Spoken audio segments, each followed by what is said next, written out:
Hi, thanks for being here today. So, I wanted to share a little bit about what it was like to spend 60 days in a dark room meditation retreat. And it's been a few years since I did that. And what I really got out of it, was it worth it? And what drew me to it in the first place? So, starting with why I decided to do something like that, I had just left my job and I was really freaked out, didn't know what I was doing or even why I really left my job. It was just a gut feeling it was time to go. And I started thinking about things that I could do now that I had this time. And originally, I wanted to do a longer meditation retreat. And I was also in a place where I was really overwhelmed with my own healing, living with complex PTSD. I was physically really exhausted. I had tried a lot of things at that point. I had tried plant medicine and therapy and reading all sorts of books and doing yoga and body work, and nothing had really moved the mark. And I was getting more exhausted. I was feeling really isolated and having a hard time just meeting people. And I felt desperate for something to work after plant medicine didn't. And so when I learned about a darker meditation retreat, I was really intrigued. Initially, I was like, why would anyone do that? Why would you sit in the dark? The reason is because when you sit in the dark and meditate for at least 7 days, the first 3 to 5 days, your body is releasing melatonin. So you often will sleep, and once that period is over, your brain starts creating DMT, the chemical that's found in ayahuasca, which allows you to access your subconscious in a way that isn't overwhelming like it normally would be in other therapeutic or normal life settings. So you're able to deal with traumatic memories or experiences in a way they don't get overwhelmed and you can resolve them. And so when I heard that, I was like, yep, doing that. Perfect. Let's do it.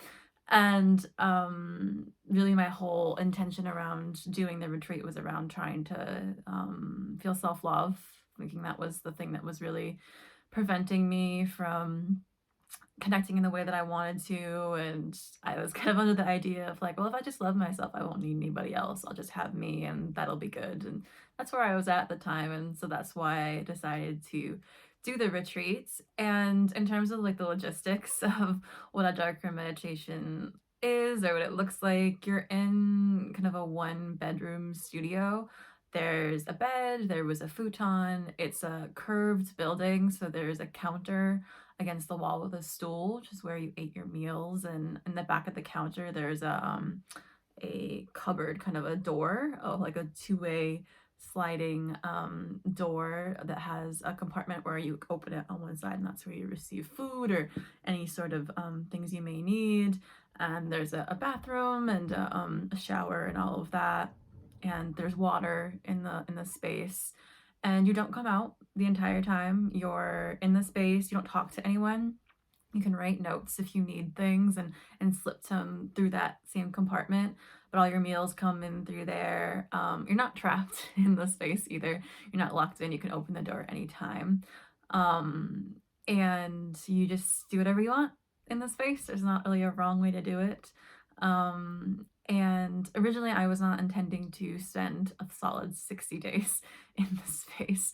I was supposed to do 7 and then come out, and the room turned into a regular room. They were able to take away the blackouts, and then I was supposed to come back in. And but at that point, like I mentioned, I was really desperate for something to work, to get something to move, and staying in there felt like an act of not abandoning myself. And really just trying to, I was kind of promised that, like, well, if you do this, then you probably could get to that place, which was very misleading.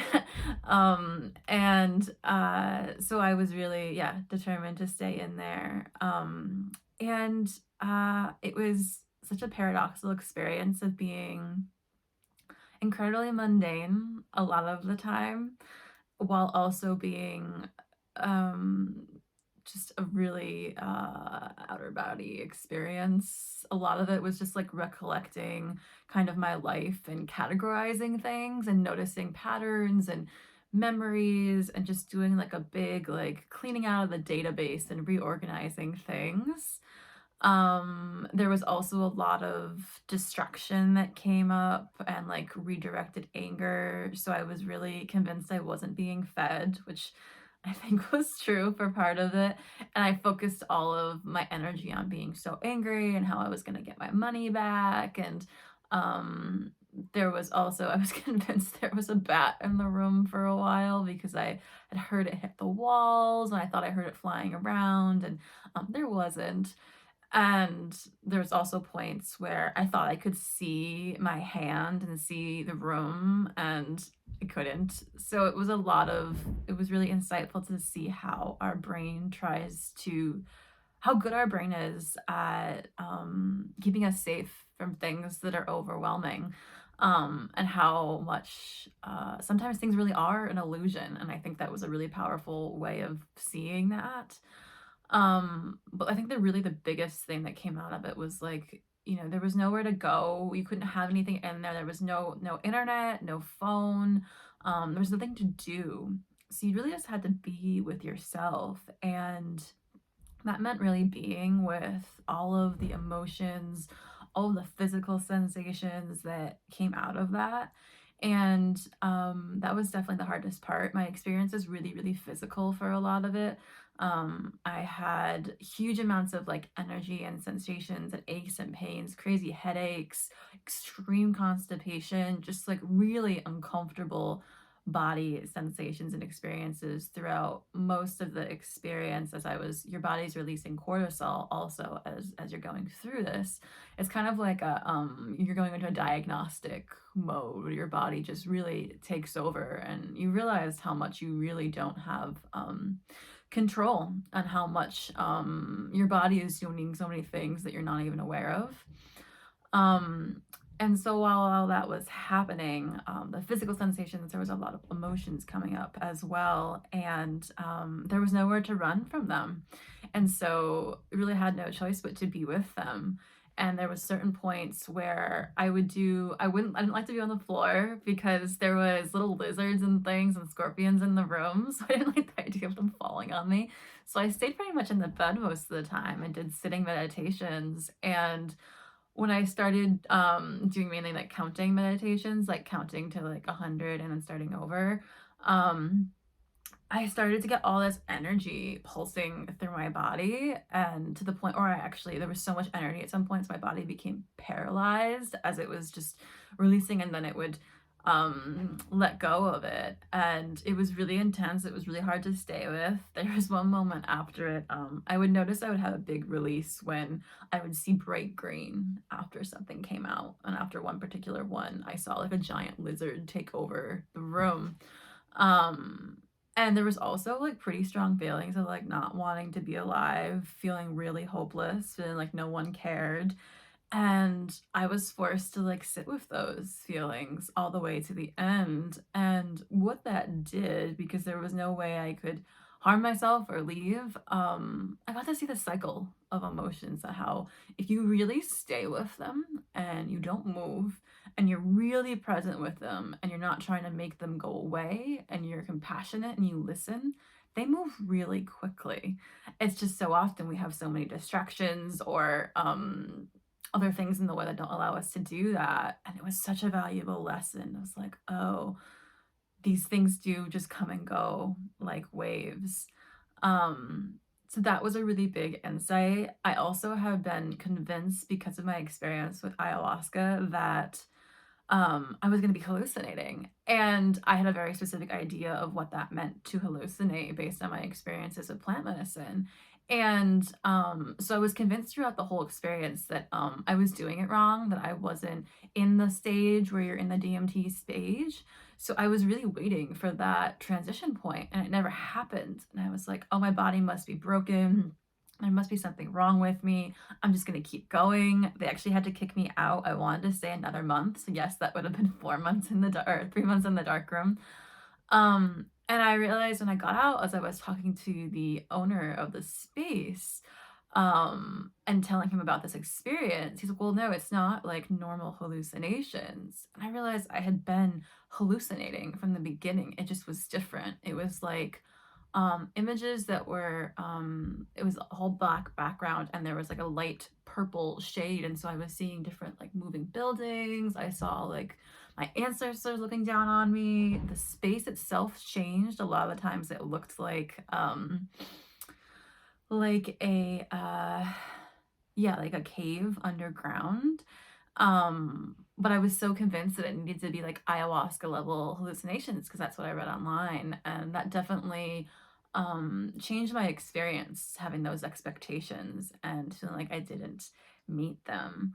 Um, and it was also just like beautiful things. Like I got to listen to the whole neighborhood wake up. I would notice how, because it was really only the only thing that I really got to one of the senses I had was hearing, and your other senses become stronger when your sight is gone. And I think 80% of our thoughts come from our visual stimulus, and without that, your subconscious and conscious become blurred.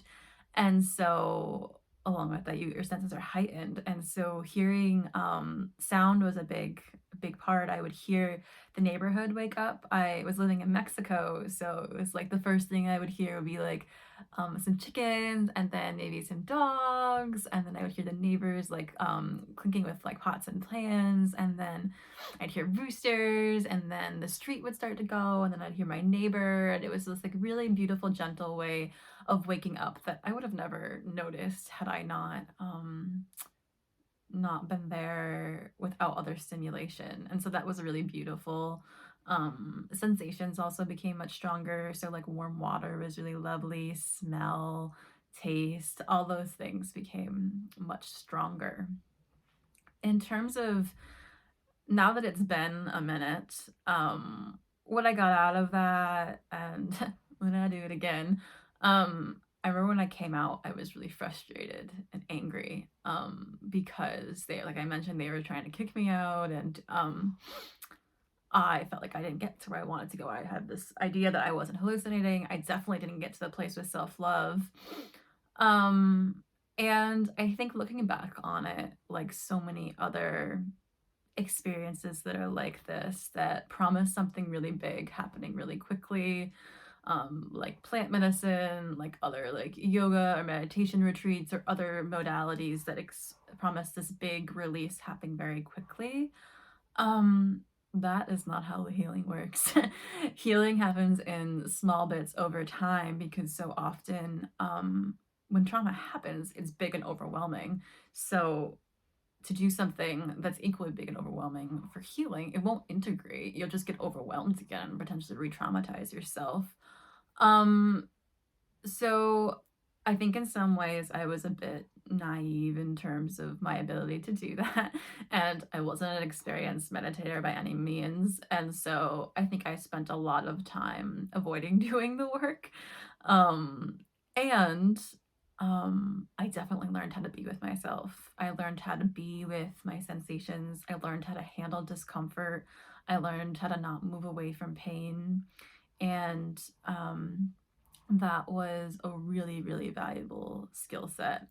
Um, when I got out of the dark room, I was dealing with some really intense emotions around just a part of me that really didn't want to be alive. And what I was able to do was it would always come up at night, and I started making like a ceremony space for it where I would light candles and I would listen to music that reminded me of that time, get foods, and like bring so much compassion for that part of me that I don't know that would have been possible without that boot camp and being with myself. So in that way it was really valuable. Was it a magic bullet? Did it fix everything? No. Would I do it again? Probably not. But it made sense at the time. And it did bring me a hard reset because after the experience, what I started to do was really slow down. And I've really kept that pace of lifestyle since then. I spent so much time after the dark room just looking at stuff because I would be staring at something, especially immediately after. Your senses are so heightened. So I would be looking at a cobweb or like a spider web and end up at childhood trauma. everything just led somewhere else. And it made me to really appreciate being really present, and finding little moments of joy, and finding joy and beauty in stillness versus in stimulation, which often just creates an anxiety loop. So that was a really beautiful takeaway. I think if I was going to do it now, or I would do it for a lot shorter period of time, do it for 7 days. It can be a really good hard reset, and it can be really overwhelming, especially if you haven't spent a lot of time with yourself. But being the intense person I was, it made sense at the time, and it was a neat way to start off my transition into this mental health world. So thanks for watching. I hope you enjoyed this. Please like and subscribe, and check out some of my other videos about also, techniques to do somatically, as well as just other information and more.